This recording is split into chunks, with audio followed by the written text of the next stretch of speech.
What's up sa inyo mga ka-DIY, mga ka-Mio, mga ka-motor? For today's videos nga, wala na naman akong magawa. Dito nga, naisip ko na magpalit ako ng jettings. Bale, ibabalik yung aking stock na jettings. Wala lang, experiment lang. Bale, ang stock nga palang jettings ng aking 28 carb na local kehin. Pag hindi ako nagkakamali, 110 slow jet, 40 yung main jet, naka number 3 yung needle. Tapos, ang gamit ko ngayon at nakakabit sa aking carb ngayon, ang main jet niya is 118, ang slow jet niya is 40. Tapos, naka number 1 siya sa needle. Kumbaga, experiment lang naman ito. Bale, ang main reason dito kung bakit ko ginagawa ito, para malaman natin kung makakatipid ba talaga tayo. Kumbaga, kargado ang motor mo, pero sasakalin mo naman sa gasolina. Bali dito nga, nabaklas ko na tong carburetor. Diyan yan, nagpapaliwanag pa yan kung bakit daw naka-filter. Basta, yun na yun. Kung kargado ang motor mo at naka-open carb ka, the best talaga yun, maganda yun. Malakas talaga at bigay na bigay ang potensyal ng ating karga. Pero ako, hindi ko trip yung ganun. Mas okay sa akin yung may filter, para safe sa gabok na pwedeng makapasok sa aking makina. Sa palagay nyo, anong trip nyo? May filter o wala? Pa-comment naman po sa mga naka-open carb. Gano'ng katagal na ba kayo naka-open carb? Para lang meron akong idea. At dito nga, napaghiwalay ko na yung carburetor. Hindi ko nga pala itinapon yung gasolina, sayang din. Ito nga pala yung main jet. Bale, yan lang ang papalitan ko. Naka 118 siya. Bale, gagawin ko siyang 110. Iyan yung stock niyang main jet. At yung tinuro ko naman, yun yung slow jet. Bale, ang pagtatanggal pala niyan, ikotin mo lang pakaliwa gamit ang ating flat screw. Syempre, after natin matanggal yan, ilagay na natin yung ating experiment. Ilagay na natin yung ating main jet na 110 stock ng 28 carb. After nga natin may kabit, buuin na natin yung ating carb. Tapos ibalik na natin sa ating motor. Siguraduhin nga pala nating mahigpit ang ating pagkakakabit para walang singaw. Dito nga pala, ilalagay ko sa gitna yung adjust ng ating needle. Bali hanggang 5 nga pala ang adjustan nito. Ang stock niya ay doon sa number 3. Bali may lock nga pala ito. After ko matanggal ito, i-adjust ko na yung needle. Bali dito, naka number 1 siya. Ang pagtatanggal nga pala nito, kailangan nyo gumamit ng long nose. Pisilin nyo lang palabas at lalabas na yan.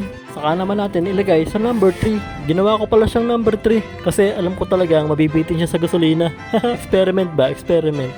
After ko nga mailagay sa number 3, ibalik na natin sa baso. Bali, ganyan lang palang pagbabalik niyan. Salpak lang at lagay ng lock. Tapos ibalik na natin yung spring. Saka natin ipasok. Tapos yun, tapos na. Salpak na natin dyan sa carburetor. Bali, testing na natin after natin may kabit. Bali dito, nag-video ako. Subukan natin sa bypass road.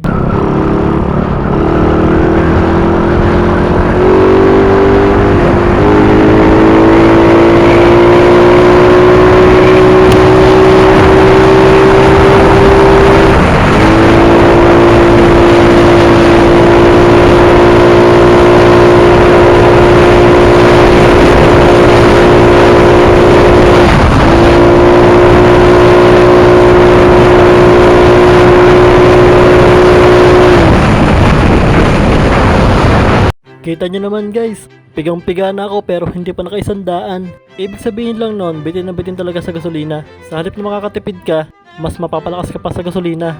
Bakit? Kasi kung hindi ka magsasakal sa gasolina or tamang jettings ang ilalagay mo, konting piga mo pa lang, maganda na ang takbo ng motor mo. Saka bakit nagkarga ka pa kung magtitipid ka sa gasolina, diba? Yun lang mga lods. Sana nakatulong sa nagtatanong papapatipid pa ang ating 59 all stock or kargado nating motor.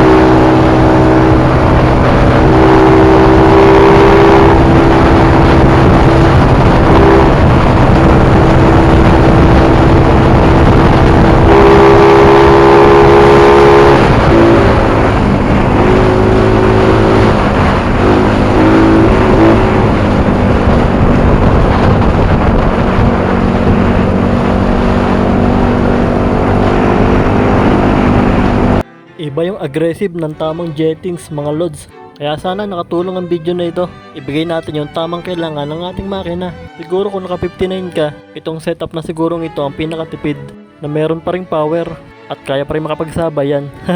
Yun lang, wala lang.